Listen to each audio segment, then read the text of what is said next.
All right, so there's a creator by the name of Cam James. He created a video called Cold War where he specifically attacks Tariq Nasheed. And this video is not me defending Tariq Nasheed or sticking up for FBA or ADOS. For context, I am a Black American descendant of chattel slavery, and I'm just responding to some of the things that I saw in the video that I feel I have honest critiques about. Now, Cam James, he puts together great content. I could, at least right now, I don't have the time and I don't have the skill to put together the type of content that Cam James does. So it's going to be a little bit all over the place. So one of the things that I didn't like was there was a part where he was talking about due process. His argument was due process. There are a lot of Black Americans, if you don't know, I live in Los Angeles. And right now in Los Angeles, one of the biggest arguments that's happening right now are the ICE raids, the ICE protests. So at a point in that video, Cam James says, right now the crux of the whole ICE protest, immigration protests, are their right to due process. And at the point of the video, he says, after they finish with immigrants, they're going to come after Black Americans, right? And I'm only speaking on the perspective as a Black American, not really all of this other stuff. They're already coming after us. We've never had proper due process. From Breonna Taylor, from all of these hashtags that you've seen during the Black Lives Matter protests, from, countless names, Philando Castile, Tamir Rice. It's a constant struggle for Black people's rights to be respected, right? So I disagree with that notion from a legal standpoint, where he says, after they finish with them, they're going to come after Black Americans. We're already target number one. In a racial hierarchy, this racial caste system, Black Americans specifically, are the doormats, right? People just tend to overlook us or step over us, right? So that part I disagree with. Now, where his argument has merit is there is a fascist type of dictatorship where the cult of the current administration starts to become like fascism, where it's already been proven with the January 6th incident, where the words of our president can radicalize or get people to get up off of their couches and go commit those type of acts. Now, he may have not specifically said whatever words, but he in so many ways got them pumped up to go down to the Capitol, to storm the Capitol. So where I'm also kind of giving him credit is that, it wasn't explicitly stated in the video. When you say they're coming for you next, I'm speaking specifically about the fascist type of ultra nationalism that's happening right now. There's a contingent of people who are radicalized, and they're waiting for this moment to have this racial holy war. I'm pretty sure you guys that have some kind of semblance of consciousness, you've heard about this. So where he's right is that, yeah, Donald Trump at any moment can make a suggestion or insinuate, hey, look, it's time for the racial holy war, right? Will he do it? I don't know. This is far-fetched. This is kind of fictional. I'm just throwing something out there. But the fact that he tried to say that, hey, you know, after they come after them, then they're going to come after you next. I disagree with that. That was another thing was blacks have stood up for immigrants. Like Botham John. Botham John was in Texas. He didn't get proper due process. The lady storms, an officer storms into his apartment, guns him down. And a lot of black Americans stood up and fought out against that, because we understand that blackness in America is unlike anything else because of the relationship of the colonial. We're products of a colonial settler project. So blackness for us is not like the same for all of these other groups who are black but not black American, or ones who descended from American chattel slavery. But blacks, in large part, historically, we've always kind of supported people who face injustice. This goes back, you know, decades. I won't go in deep to that because this video will be too long, right? So another thing that I saw, let me see. I'm scrolling. Yeah, so that was a main part of the criticism that I saw, that blacks. Okay. So here's another part.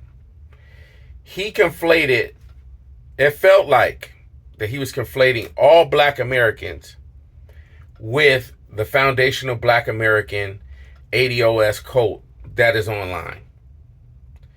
Now, yes, these groups have a large contingent online. They do. I used to be a part of that stuff, right? And I stepped back and I saw that it was becoming way too xenophobic. It started becoming almost like the same rhetoric that you would see ultra nationalists pushing. This became a chocolate dipped version of that. A chocolate dipped version of ultra nationalism. This black populism. You know, populism, but like a black spin on it. We're going to do this black populism thing. And while I disagree with that, right? While I disagree with the xenophobia, I understand why a lot of people who don't read a lot of literature, and they kind of go online and they see something, they're frustrated about something. Maybe they had a bad incident with somebody from another race or culture. They'll go online and they'll see this stuff and they're like, yeah, you know what? And they'll start to feed into it. But I felt like there was a lot of conflation of black American culture. Like, you know, this is a part of what black Americans as a whole, we are all like under this umbrella of foundational black American ADOS. Like, we all agree to that. We're it's like a blanket portrayal. And that's the part that I didn't like, because there are actual great points at times that Yvette Carnell makes, right? And a broken clock is right sometimes twice a day, right? So I'm not saying that I agree with, I do agree that Yvette Carnell is a xenophobe. I do believe the rhetoric online by both of those groups that he said are xenophobic, and there's a lot of xenophobia. Like, it's so that's why I don't like to conflate the two, because there's a lot of Black Americans that don't really follow that stuff. They're not really deep into the trenches, and they're not really following that type of stuff. But it was like we all get blanketed as, the Black American argument, that's lame. You guys are kind of just Stockholm syndrome. You're promoting this, you're under this ideology where it's like all Black Americans are kind of, we're wrong to kind of take pride in a flag that's just pretty much imperialism and white supremacy, when there's no place on the globe where imperialism hasn't reached, where colonialism hasn't reached.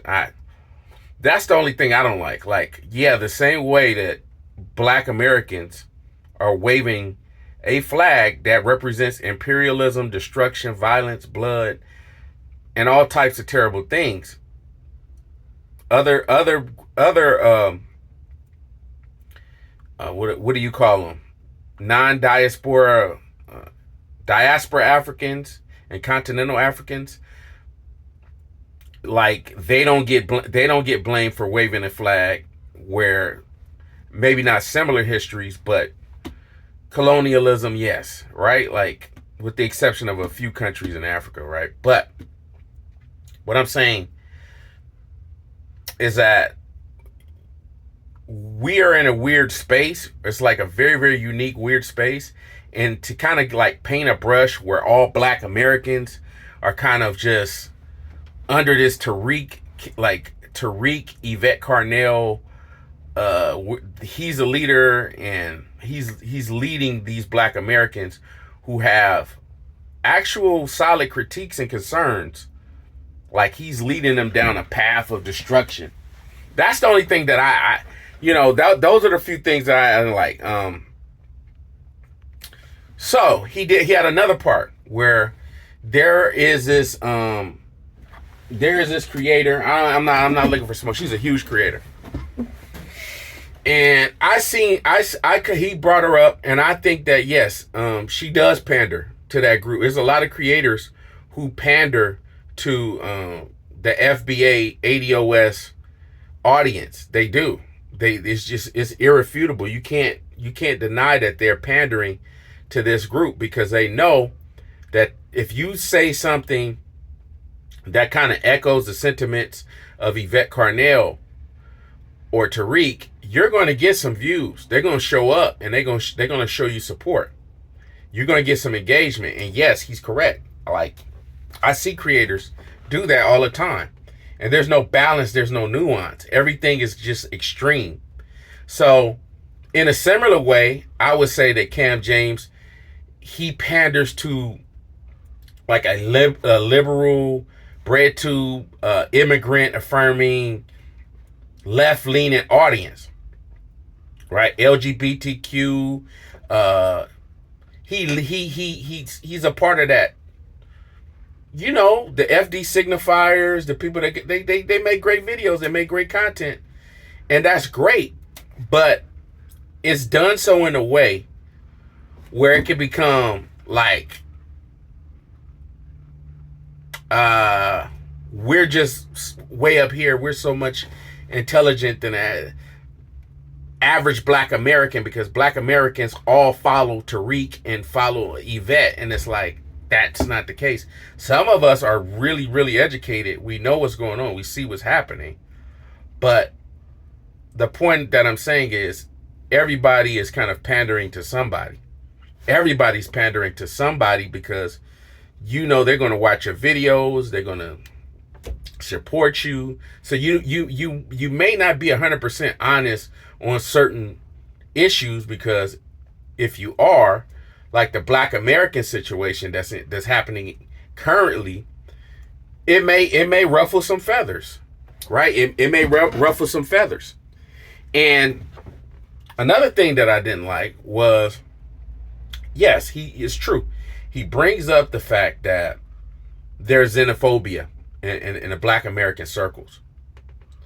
But he kind of minimalizes the xenophobia that comes from other groups. See, when you bring up the xenophobia from Black Americans, we can easily point to the FBA and the ADOS cult that's online. Easily, you could just scroll online and see some of the populist type of rhetoric that you see online. You could just scroll and see it all day. But there's no reciprocal energy for those from the other groups who have xenophobic, stereotypical, negative thoughts about Black Americans, right? Like, it's almost like, that happens individual, but that's not a group thing. And I just don't believe that that's honest, right? Because some people come to this country and they view Black people the way that we're portrayed on television, the way that we're portrayed on the news, the whole 1350 crap, where it's like you guys are 13% of a population, but you commit 50% of the crime. They believe this stuff, right? And they come from these backgrounds and these different immigrant communities where they say, hey, don't hang around them. This is something that's really a part of their culture, right? Now, are all of them like that? No. Some of these immigrants, they come to this country wanting to be accepted, and they get teased from other Black kids from coming from different countries, right? And we can be honest about that, and we can say that. But there's also this thing where it's like they grow up and they feel like, man, I never could quite be attached to what Black Americans are. I never got accepted from Black Americans. They tease me. They talked about where I'm from. And there's a little bit of tension, right? And there's a little bit of, I am not one of them. I'm from where I'm from. I have a culture. I have an identity. I come from a people that weren't slaves. There is that xenophobia that comes from other groups. That's uncomfortable. So when I say that you pander to different groups, that's what I'm saying. It's not, you're not speaking on it in an honest way. Like, if you call out this person, you got to call out that person as well. So it was like an imbalance. It was an imbalance. It's like, oh, Black Americans need to do better. So, yeah, I'm going to just leave it at that, right? There was some parts about the reparations where it was like, yeah, this is a global thing. But yeah, the Black American situation, yes, Black Americans deserve reparations. They do. They do. I 1,000% support reparations, and you have to make reparations a Black American thing. Does that mean that immigrants haven't participated and aren't they aren't owed reparations? That's a separate argument, right? But my whole thing about Black Americans deserving reparations for their specific claim, yes, that's legit. That's absolutely legit. Like, if you have a specific claim, if you have something out, you need to fight for it.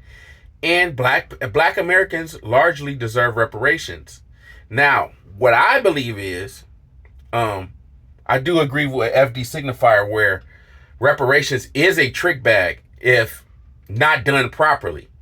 The whole cut the check stuff, that's dangerous rhetoric, because you just end up being in the same position that, let's just say, an NBA superstar who came from the hood and got all of this money, 10 years later, he's broke. Or 15 years later, he's broke. Right? So it's a lot more nuance than just cutting the check and just getting the check. So that's my critiques of the Cam James video. But he did a phenomenal job. I just feel like there's no balance now. It's like everybody's catering and pandering to a certain group, or, but it's phenomenal work. If you ever see this, Cam, you put together great content. I can never compare. I'm just a guy starting off, just getting my thoughts across. Peace.